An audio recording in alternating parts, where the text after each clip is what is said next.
Yo, what's going on everybody? It's me, that creator, back with another video, and today we're doing What If Deku had the boosted gear, part 1. So let's go ahead and get started. In the early days of humanity, many entities known as gods roamed the land, gathering followers, crafting weapons and artifacts, mixing with humanity, and siring children or demigods. However, this relatively turbulent and inter-pantheon scuffling was brought to an end as angels fell and descended, devils rose, and before all too longest, Earth was caught in a blistering war of three factions: angels, the fallen, and devils with the other pantheons, and humanity caught in the middle. At some point God, the white god or god of the Bible, used his considerable power to create a system embedded in the core of humanity, which became known as the Sacred Gear system. Sacred gears were also known as artifacts of God, however, due to the enactment of this system meant that the pantheons that had existed on Earth had their artifacts become sacred gears. All of these artifacts fell under the umbrella term of sacred gear, but under that term all of these individual sacred gears were divided into further categories. For the pantheons before God of the Bible garnered the term of ancient gears, and artifacts created to oppose sacred gears were known as anti-gears. This was the first obvious attempt to differentiate the sacred gears in the sacred gear system. Sacred gears were then roughly separated into groups based purely on their abilities. The categories were enugh sacred gears, artificial, state change, creation, defensive, attribute, barrier, time-space, independence, and draconic. These were the main known rough categories of sacred gears. Enugh sacred gears are artifacts that were either made or contained entities with enough power to kill gods. An example would be the true enughness, also known as the Spear of Destiny. Others would be the boosted gear and divine dividing. Artificial gears are, as they say on the tin, made by gifted or just sheer determined people desperate to tip the scales or have fun. These were also classified as anti-gears, weapons that were on par or even stronger than some of the normal gears. State change gears are gears that change the state of its wielder, typically by enhancing them to unfathomable levels or, in one case, diminishing their opponents. The most common ones would be the boosted gear and the divine dividing. Creation gears are amongst the more common of sacred gears, with multiple records detailing one or more people wielding one or, in some cases, two of these gears. No confirmed links between multiple gears appearing wielders. The most common of these would be sword birth and blade blacksmith, two gears that were exceptionally similar but yet completely different at the same time. Offensive gears are gears that typically reflect attacks, with the best one known as Mirror of Recollection, or in the hands of the previous wielder Mirror Alice. Barrier gears are gears that have the ability to trap, seal, bind, and hold opponents and abilities. They also gathered the umbrella term of dimensional shifting gears.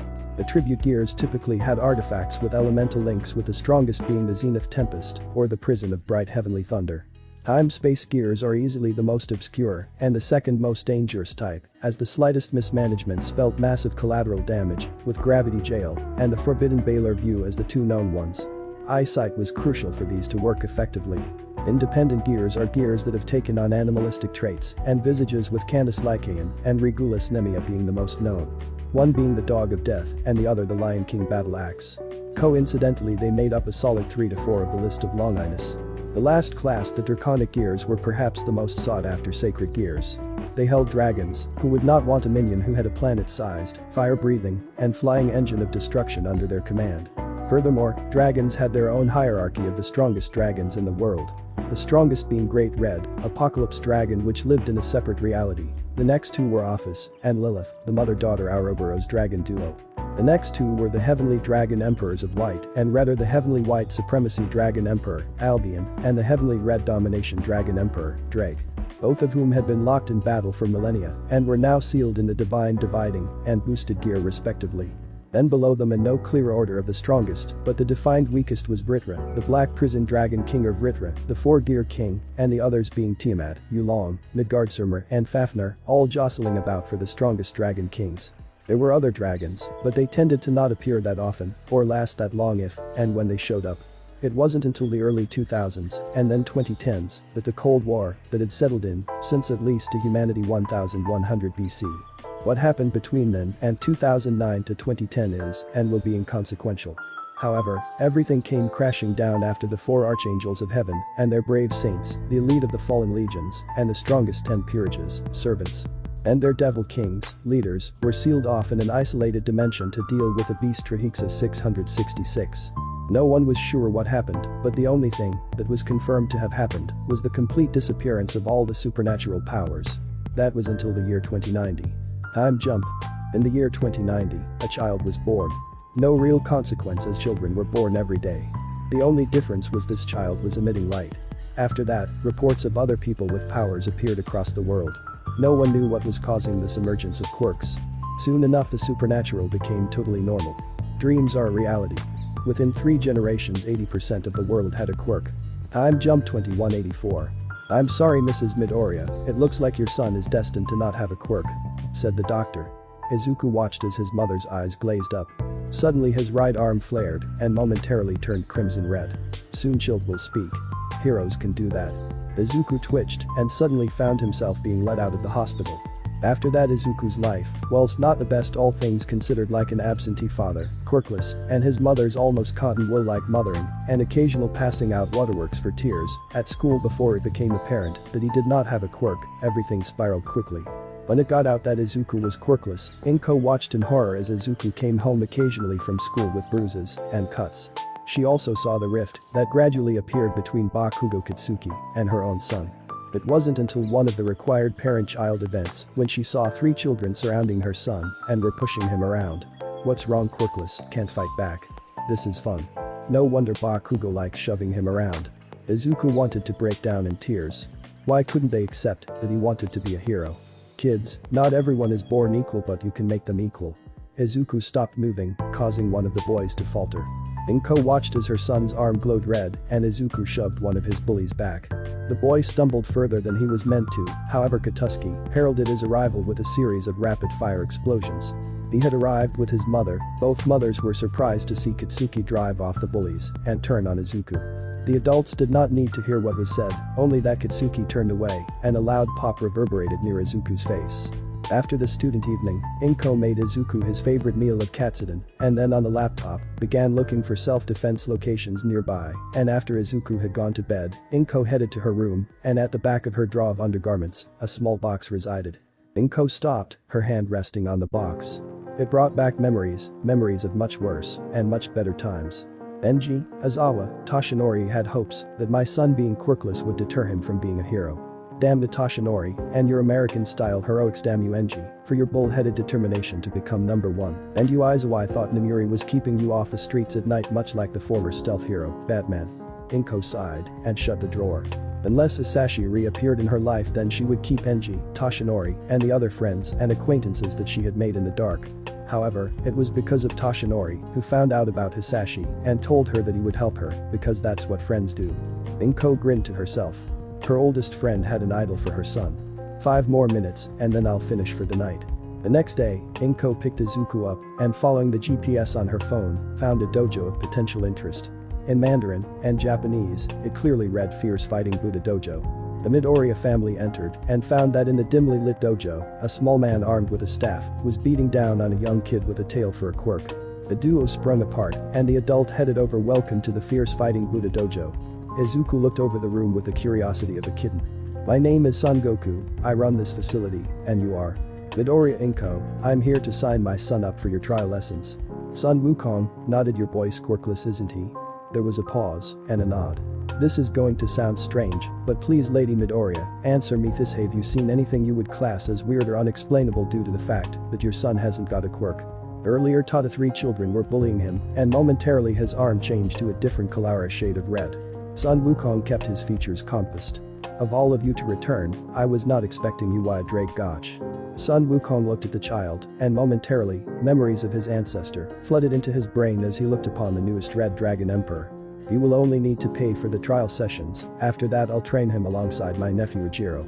With this small meeting between Inko and Sun, along with a friendly interaction and beginning between Ujiro and Izuku, the green-haired Red Dragon incarnate's life would change. 5 years on, Izuku dodged a tail-supported mule kick and retaliated with a set of kicks that climaxed with a falling axe kick that was designed to break or crack bones.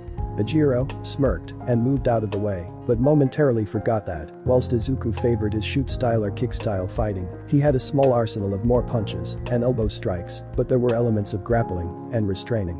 Tornado whip.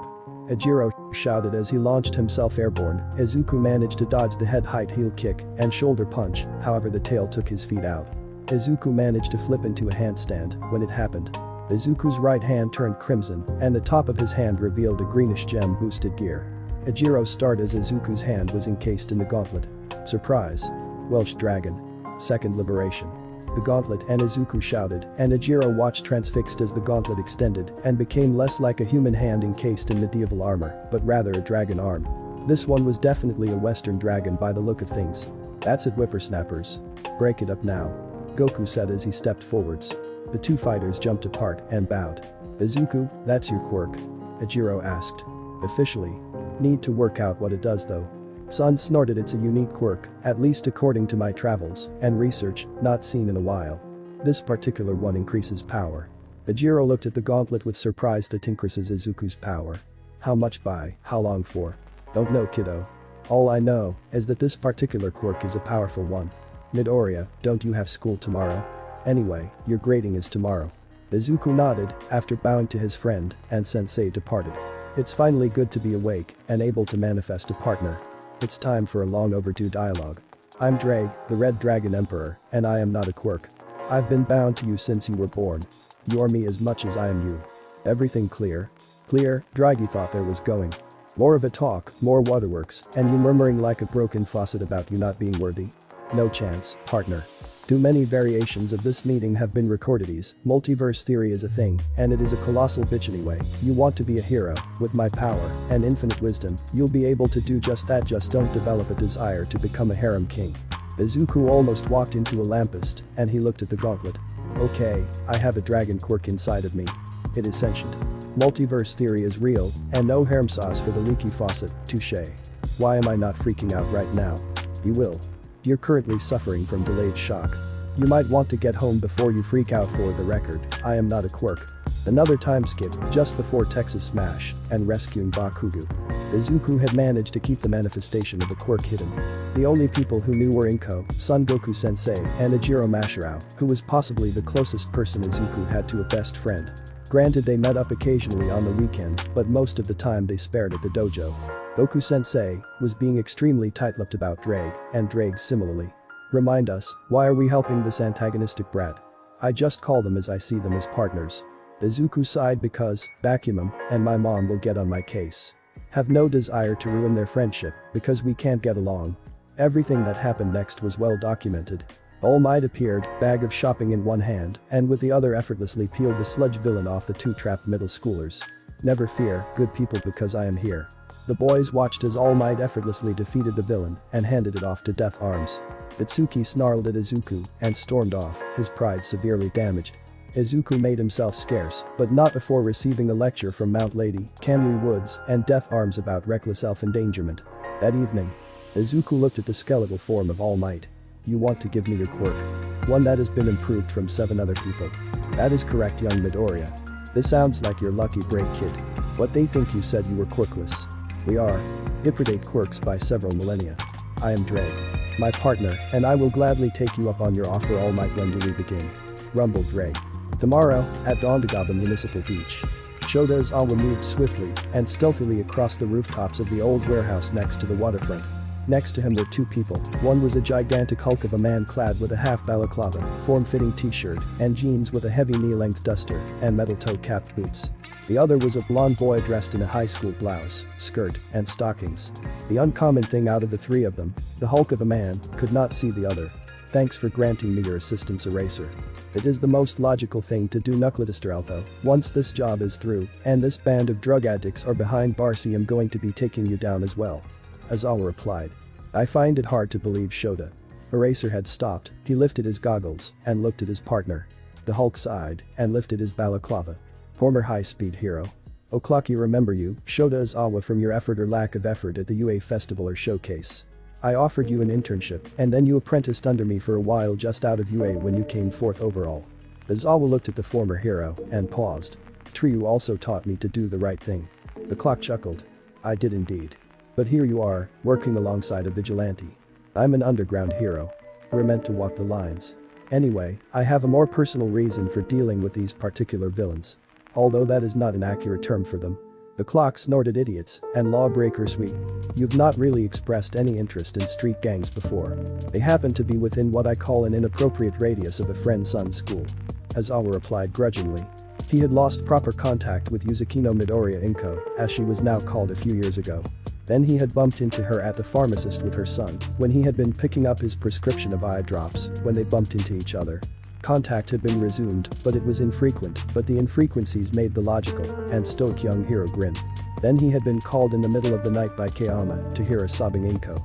It had turned out that her new husband Midoriya Hisashi, who was actually the infamous villain Inferno, had struck her. It didn't help that he was a villain and a former UA student as well. Izawa, snap out of it. A clock said. My apologies. That was illogical. Inferno. You were talking about a friend and her son, then you trailed off. Anyway, the vans arrived, and it looks like a delivery and resupply. Izawa nodded, then the blonde child said, why won't you use the gift I've given to you? I've received nothing from you, aside from migraines. The boy quickly shied away, sighed but remained. You already know how to use it. You just need to go beyond. Go plus ultra as your school would say. Just scrum child. Surely you have better things to do then. I can't. Not until you've accepted me and my gift. The child you're referring to, Midoriya Izakus, the new wide-drake Gotch, Red Dragon Emperor of Domination's going to need you to help control his power. As always, side Inko's kid has some all-powerful quirk. He's not a quirk. My power is not a quirk. We predate quirks, that's a story for another time. Now are you going to accept it? My power. What is it? The Forbidden Baylor V-Wig complements your ocular quirk quite nicely. Izawa nodded. The clock. The clock, now going by the name Knuckledister, watched curiously as his former student suddenly began to talk to himself. It finished with the underground hero nodding. When Knuckledister saw it, Izawa seemed to move with even more grace and stealth than before. They snuck up to the skylight, and with a monkey wrench and a door stop, opened the skylight, and the pair dropped inside. They landed behind a patrol. Unfortunately, Knuckledister landed with a heavier thump, causing them to turn around. Shit. One pulled a handgun, and the other clapped his hands, and lightning began to crackle. Izawa looked in their direction, his goggles down, and his hair began to flare up. One eye glowing red, and the other yellow. To Izawa, the world turned monochrome gray, and he rushed forwards. The lightning scum's quirk deactivated the moment Izawa looked at him, and the other seemed to have stopped what he was doing. Knuckle Duster. The vigilante and hero had landed with a thump and ringing of steel on metal. Then he saw Izawa's hair stand up, and then one moment he was next to the former hero, and suddenly his capture cord scarf had the lightning villain. He himself was going for his shotgun, but stopped when Izawa neatly incapacitated the two thugs. I thought your quirk was erasure. Izawa snorted this I'm not sure about. Normal. And that's all for today's video. I hope you guys liked it. I'll see you guys later. Bye bye.